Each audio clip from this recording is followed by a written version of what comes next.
हरे कृष्णा जय श्री हरि। हिंदू पंचांग के अनुसार कार्तिक मास की कृष्ण पक्ष की एकादशी तिथि को रमा एकादशी का व्रत रखा जाता है। रमा का अर्थ माता लक्ष्मी से है। इस दिन भगवान विष्णु के साथ माता लक्ष्मी की विधि विधान से पूजा आराधना की जाती है और व्रत रखा जाता है। इस दिन भगवान विष्णु के केशव स्वरूप की पूजा आराधना की जाती है। यह चतुर्मास का आखिरी एकादशी होता है। इसके बाद कार्तिक मास के शुक्ल पक्ष की एकादशी के दिन देव उठानी एकादशी बनाई जाती है।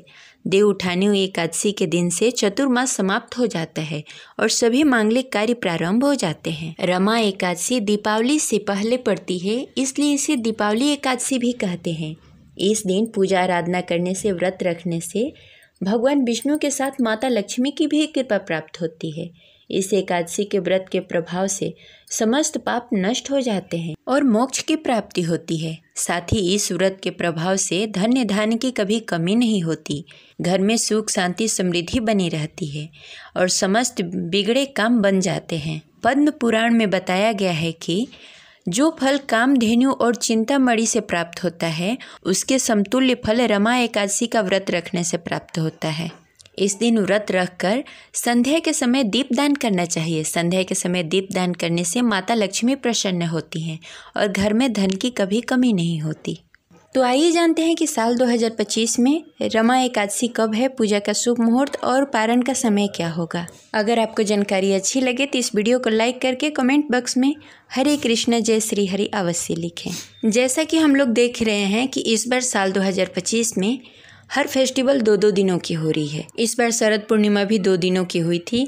इस बार एकादशी व्रत भी 2 दिनों की हो रही है। तो लोग कन्फ्यूज हैं कि एकादशी का व्रत किस दिन रखा जाए। तो आज की इस वीडियो में हम आपका कन्फ्यूजन दूर करने वाले हैं, तो इस वीडियो को अंत तक अवश्य देखिएगा। साल 2025 में कार्तिक मास की कृष्ण पक्ष की रमा एकादशी का प्रारंभ 16 अक्टूबर 2025 को सुबह 10:34 पर होगा और इसका समापन 17 अक्टूबर को सुबह 11:12 पर होगा।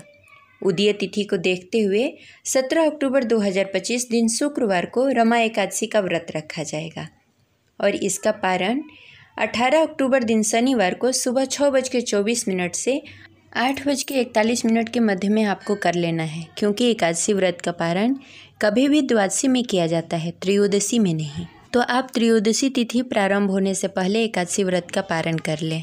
इस बार रमा एकादशी को लेकर लोग बहुत कंफ्यूज हैं कि किस दिन व्रत रखा जाए, क्योंकि 16 अक्टूबर को पूरे दिन एकादशी है और 17 अक्टूबर को आधे दिन ही एकादशी व्रत है, लेकिन 16 अक्टूबर को दशमी युक्त एकादशी है और 17 अक्टूबर को द्वादशी युक्त एकादशी है।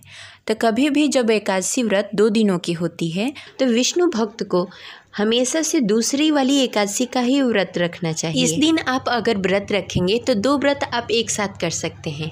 रमा एकादशी का व्रत और गोवध से द्वादशी का व्रत आप एक साथ रख सकते हैं।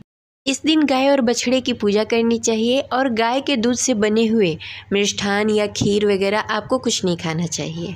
रमा एकादशी के दिन विधि विधान से भगवान विष्णु की पूजा करते हुए रमा एकादशी का व्रत रखा जाता है, पूजन किया जाता है, तो ब्रह्म हत्या का भी दोष मिट जाता है। जो लोग रमा एकादशी के दिन व्रत कथा पढ़ते हैं तथा सुनते हैं, उनके सभी पाप नष्ट हो जाते हैं और इस लोक में सुख भोग कर अंतिम समय में स्वर्ग लोक की प्राप्ति होती है।